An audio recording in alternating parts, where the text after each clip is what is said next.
Doctor MC Mishra का रुख करना चाहूंगा। डॉक्टर साहब, अब तक हमने ऑक्सीजन की बात की, हमने रेमडेसिविर की बात की, लेकिन आपने एक चीज की बात की थी, फेबीफ्लू, और डॉक्टर की लिखी कुछ ऐसी दवाएं जो कोरोना के हर मरीज को दी जा रही हैं, वो नहीं अगर मिल पा रही हैं तो उनका विकल्प क्या है? फेबीफ्लू भी नहीं मिल पा रही, इसका विकल्प क्या है, क्या करें?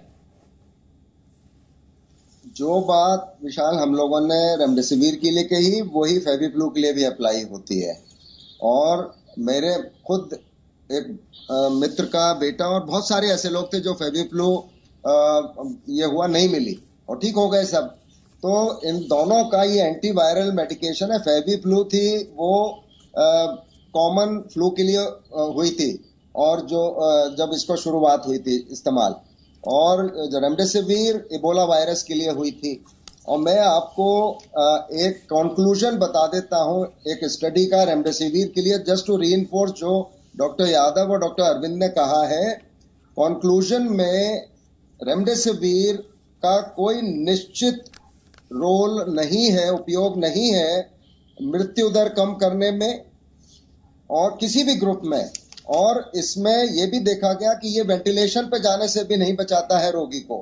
तीसरा, हॉस्पिटलाइजेशन की ओवरऑल ड्यूरेशन भी नहीं कम करता है। ये केवल वायरल लोड के लिए कहें, लेकिन ये उस सॉलिडेरिटी ट्रायल जो WHO का हुआ है, ये उसका निष्कर्ष है। और WHO ने नवंबर में इसको रिकमेंडेशन अगेंस्ट की थी कि remdesivir should not be used in the treatment of covid patient. FabiFlu और इन दोनों को लास्ट जून में इमरजेंसी ऑथराइजेशन मिला था। पूरा बेनिफिट नहीं प्रूवन था, फिर भी कुछ और मेडिसिन नहीं थी तो इसको दे दिया था। लेकिन ये नहीं भी मिलेगा, मैं बता रहा हूं, कोई भी रोगी इन दवाओं की वजह से किसी की मृत्यु नहीं होगी, ये मैं कह रहा हूं। और बिल्कुल इसमें पैरासिटामोल, और जिसको ऑक्सीजन की जरूरत है उसको ऑक्सीजन मिल जाए। और वो भी डॉक्टर यादव, डॉक्टर अरविंद ने बहुत अच्छे से बताया कि ऑक्सीजन को भी आप अपना जो बॉर्डर लाइन है उसको कैसे इंप्रूव कर सकते हैं। इसलिए ये मैं डॉक्टर्स भी अगर कोई देख रहे हैं, डॉक्टर्स की भी अवेयरनेस होना बहुत आवश्यक है। डॉक्टर्स भी अवेयर नहीं है, और मैंने देखा है सीनियर फिजिशियंस बस दे देते हैं, कुछ नहीं है देने को तो रेमडेसिविर दे दिया। ये अप्रोच गलत है और ये लोगों को भ्रमित कर रही है। आज देखिए इतनी भीड़, इतनी लाइन है रेमडेसिविर के लिए, वहीं कोविड हो जाएगा 100 लोगों को।